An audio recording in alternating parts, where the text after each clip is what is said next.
nga tugatandise n'ag'abalwadde ba Mukenenya abagenda ku ddwaliro lya Health Center 3 abatabuddwa oluvannyuma lw'eddagala eriweweeza ku kawuka okuggwaawo. Basabye abakwatibwako okubayamba nga tebannafuna buzibu kuba kati bamaze wiiki 2 nga tebalirabako.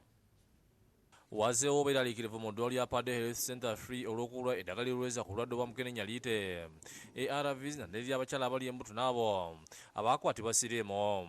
Kino kyakamala wiiki 2 nga n'empiki za Seprina zizikakanya ku bulumi zaweddewo. Stella Bimenyi omusomo Dolin alambuludde embeera gye bali mu kadde kano.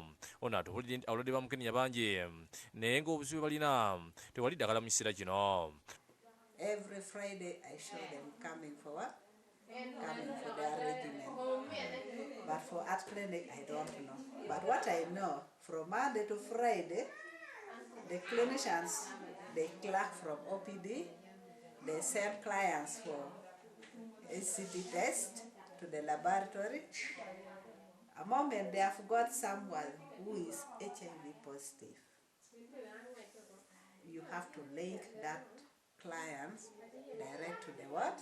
To the heart clinic. Abalwadde bamaze akaseera nga tebafuna ddagala boogedde ku nsonga eno. Ku bano kuliko Ato Helen w'emyaka 6 amaze wiiki 2 nga talina ddagala olw'okuba mu sitowa teririyo.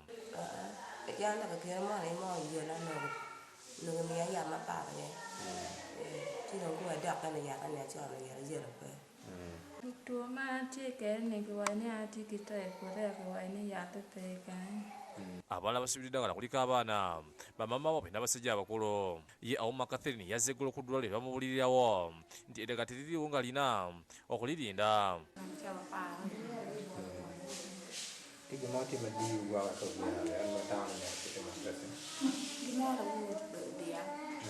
Ate Oyera Hope Ngunda alina abaana 2 ategeeza nti embeera yaabwe mbi nga tebalina ddagala.